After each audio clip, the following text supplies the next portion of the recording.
Hello students, welcome to the study of social science. This is the second video lecture of the first chapter of geography for class 10th, and our topic is the classification of resources.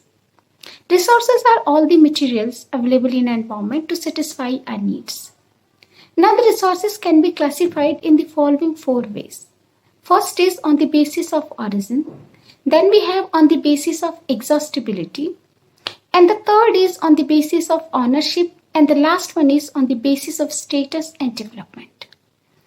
So the first classification of resources is on the basis of origin, and that is biotic and abiotic. So what is biotic resources? Biotic resources are obtained from the biosphere. What is biosphere? Biosphere is the region of the earth's surface where living things exist.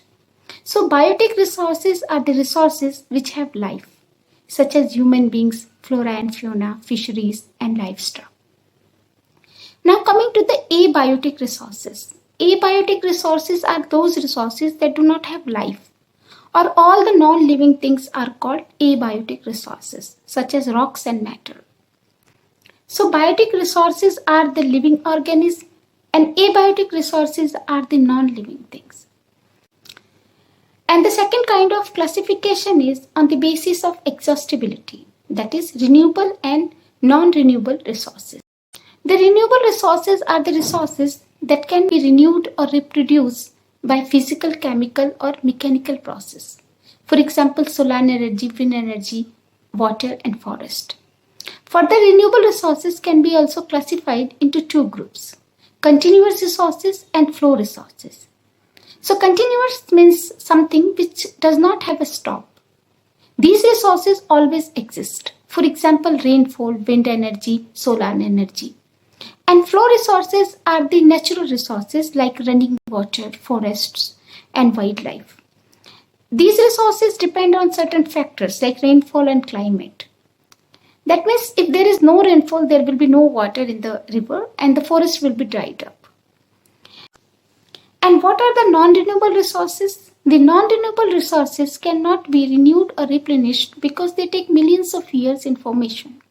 And top of it, some resources like metals can be recycled, but some other materials like fossil fuels cannot be recycled. And the third type of classification is on the basis of ownership, and that is individual resources, community-owned resources, national and international resources. Individual resources.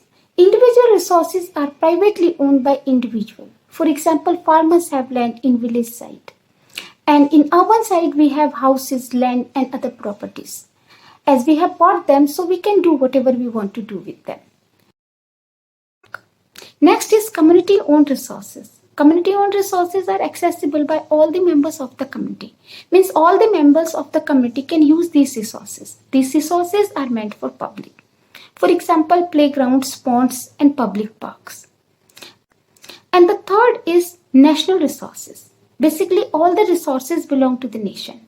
Government builds roads, railway, canals for public interest. So all the minerals, water resources, forest, wildlife within the political boundaries and territorial water are known as national resources.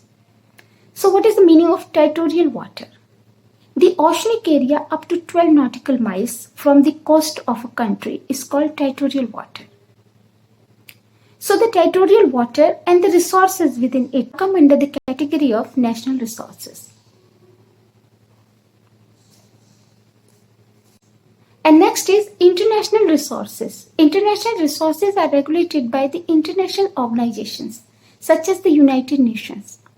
And one good example of international resources is oceanic resources. The oceanic resources beyond the exclusive economic zone are controlled by the international organizations. So what is exclusive economic zone? The oceanic area up to 200 nautical miles from the coast of a particular country is known as exclusive economic zone. And the resources beyond the exclusive economic zone are controlled by the international organizations.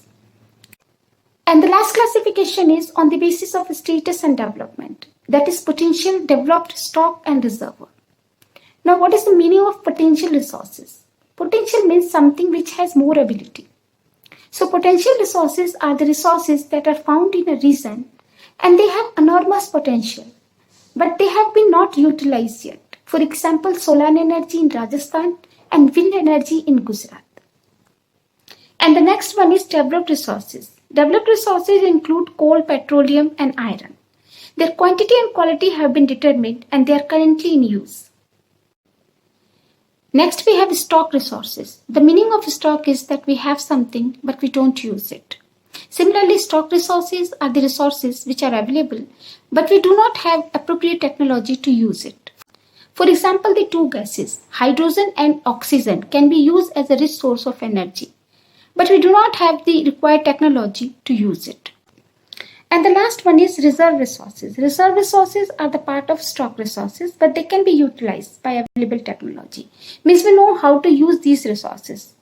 But these resources are reserved for future requirement. For example, river water and forest. So that's it about today's video. In our next video lecture, we will discuss the development of resources. If you found this video useful, please do like and share with your friends. Thank you for watching.